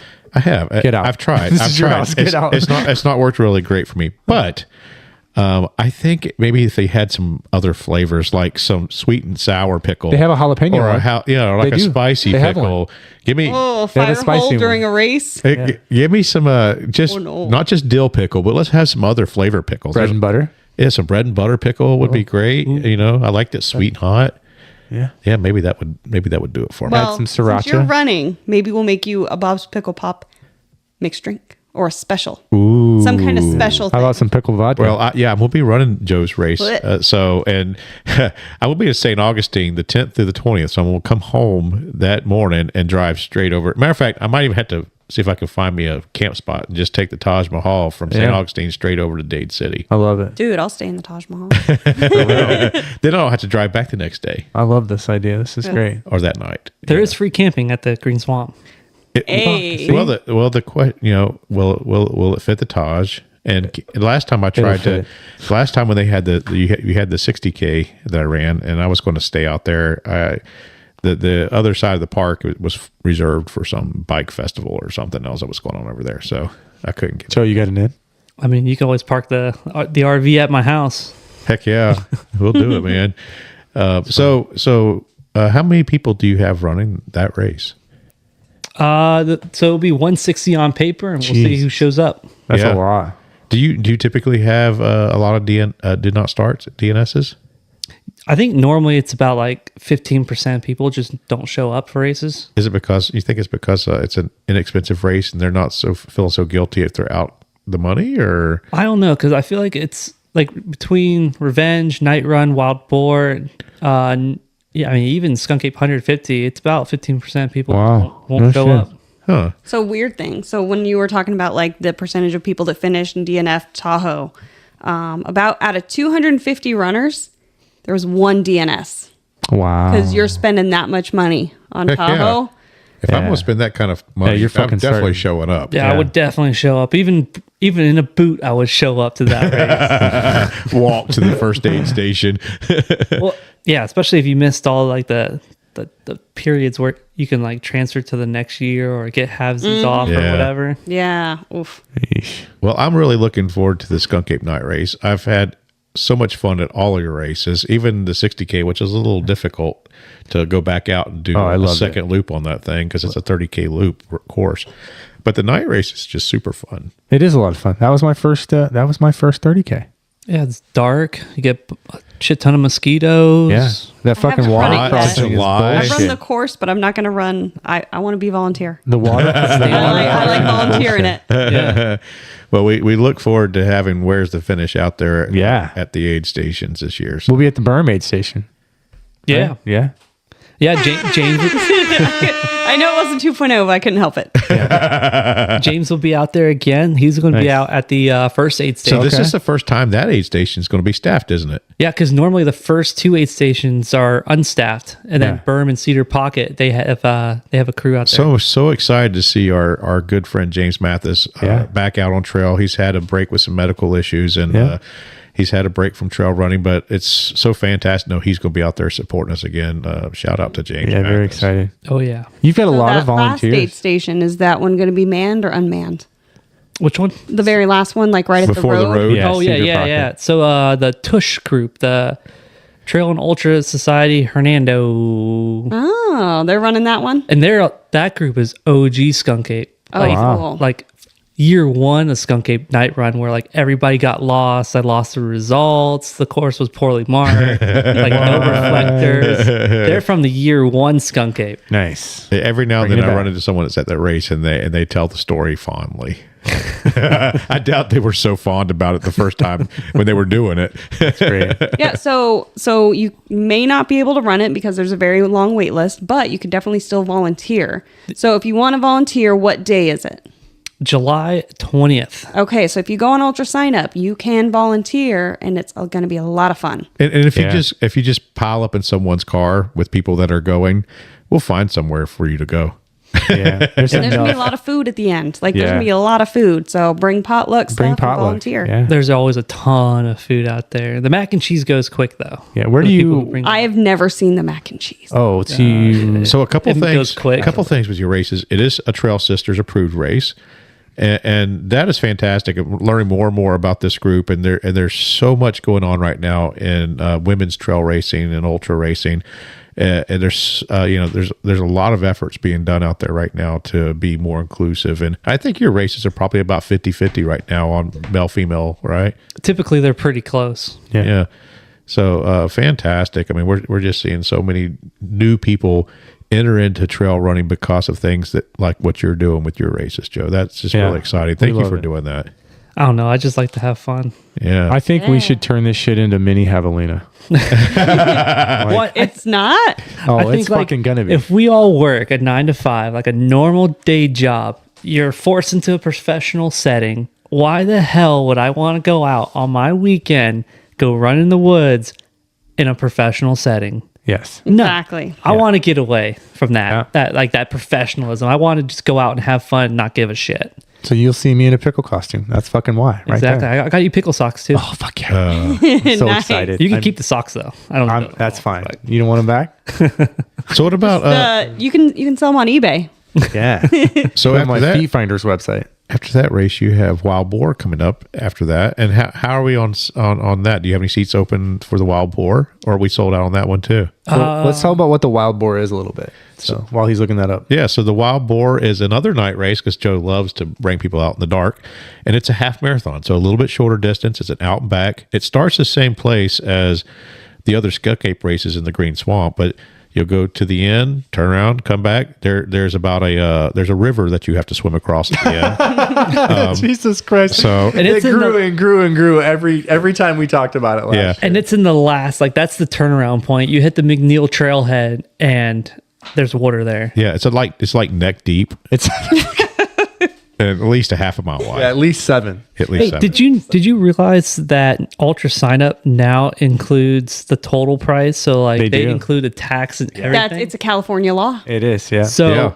the race is $25, but now online it's going to say $31.42. Yeah, because all the fees. It's going to include all their fees. Okay, well that's fine. Interesting. I'm going to put in the bio now for the race, like, hey, this is a $15 race. This is a $25 race. Then you pull it up. I'm like, those are the fees that they're charging you. Don't look at me. Yeah, exactly. Blame Ultra Sign Up. So if you was to do the Skunk Ape Revenge, the Skunk Ape Night Race, the Wild Boar, you've got one more race that you'd have to do, and you could do the whole series, right? Yeah, jackets. So I mean, it doesn't matter what distance. I don't care what distance you do. Like, I think because everybody at a different level of what distance they want to do. So like if 50 miles is a lot, well, I mean, that's the max for that race. But you still have options. Like you don't have to do a 60K. You So can just do was a last 30K. year the first year you did the jacket? Yeah, last year was the first time for the jacket. So Yeah. this will be the second year. And I've got the first year jacket. I also have the first year jacket. High five, Kevin. Let's go. Yeah. Heck yeah. So Hi Shae, high five over here to you. you don't have the jacket. You don't. No, I don't have the jacket. She's got her own freaking. She's got her we own fucking We got cool-ass jackets that jackets. we will probably never. We're never gonna get. I'm never getting a fucking Hots jacket. I'll tell you that. Yeah. Never say never. Never. Never say never. You know what? This weekend when I was talking to some people, we were talking about the big races, and I'm like, how I'm back of the pack runner, and we'll never do anything like, Western States or bad water. I mean, it's not my vocabulary. It's not something. But I'm like, and they said, well, what races would you do? I'm like, Vol State. Oh, Hots. Yeah. I would do one of those races. So even you have inspired me to do. God damn it. You So- mean live homeless for Yeah, I mean, live yeah. the life of a stray dog. That's what it is called, living the life of a stray dog. So I prefer a coyote. speaking of Okay. Coyotes. Speaking of homeless, so our friend Ezra DeLuca, who we interviewed a couple weeks ago, is in the Keys right now. He's doing a social experiment. So if you get a chance to go online and look up Ezra DeLuca with his magic show thing that he does, it's amazing. So he decided to do this experiment. So he's recording it on social media.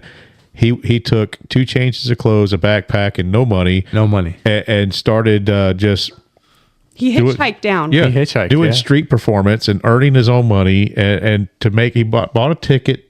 I think part of the way he made enough money to make it to get a Greyhound ticket.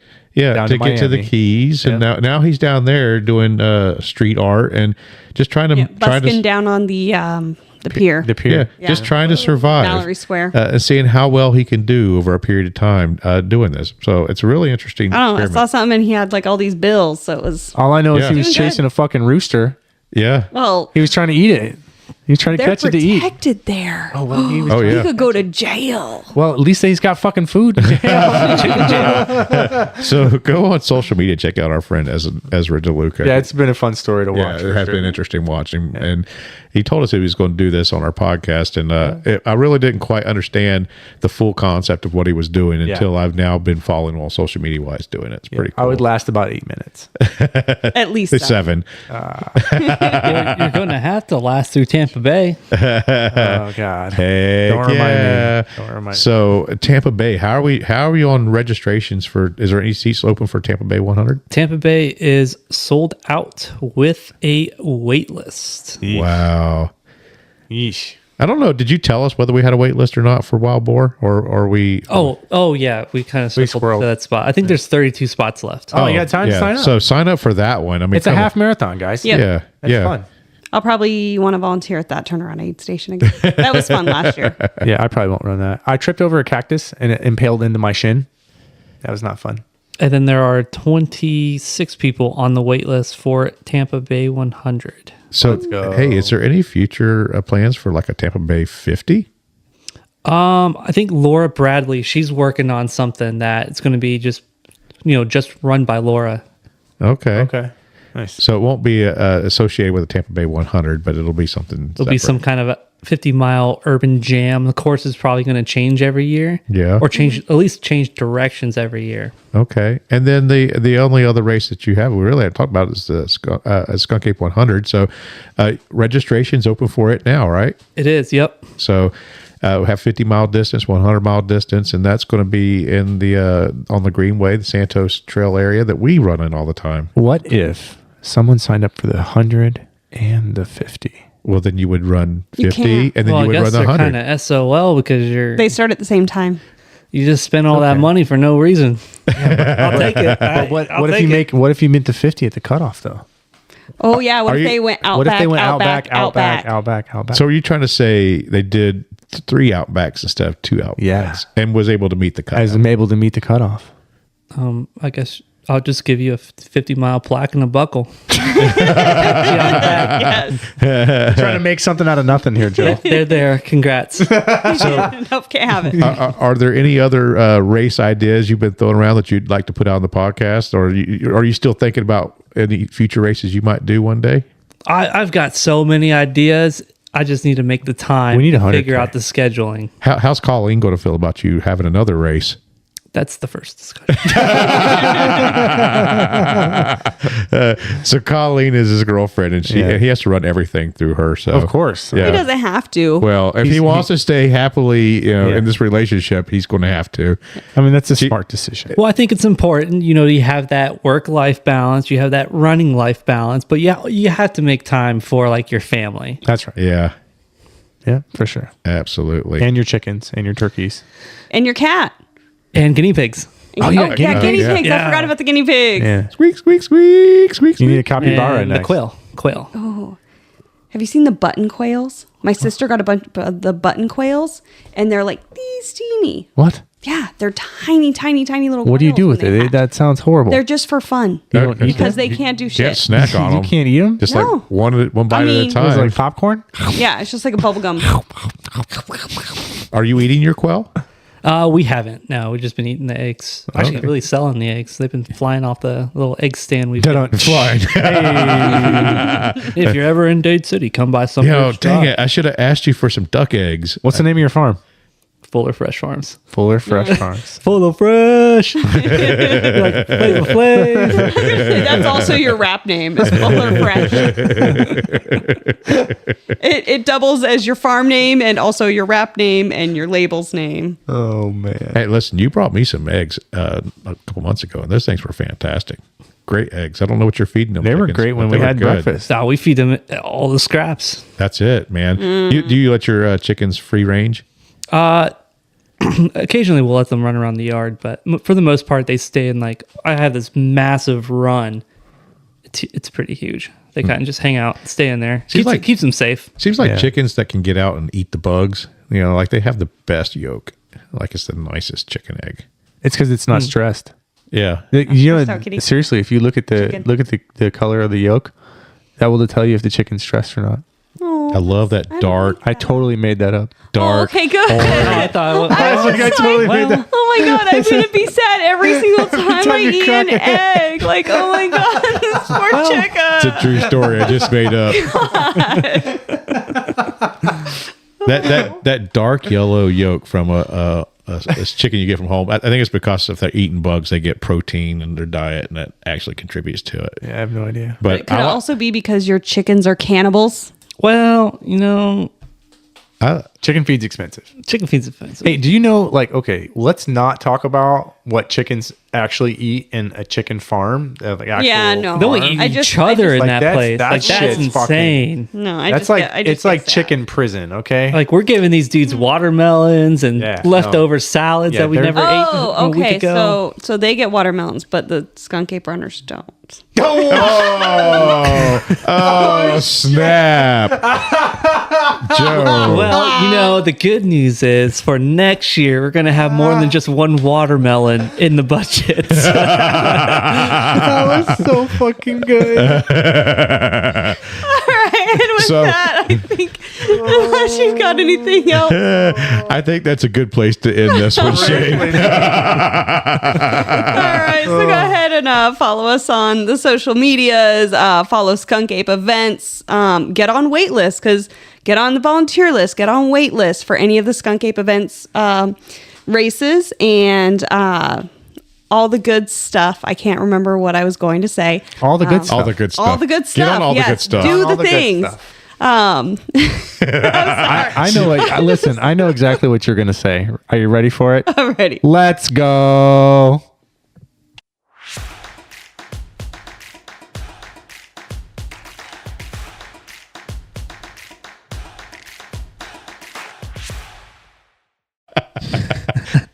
I guess we don't need this bright light. Oh yeah.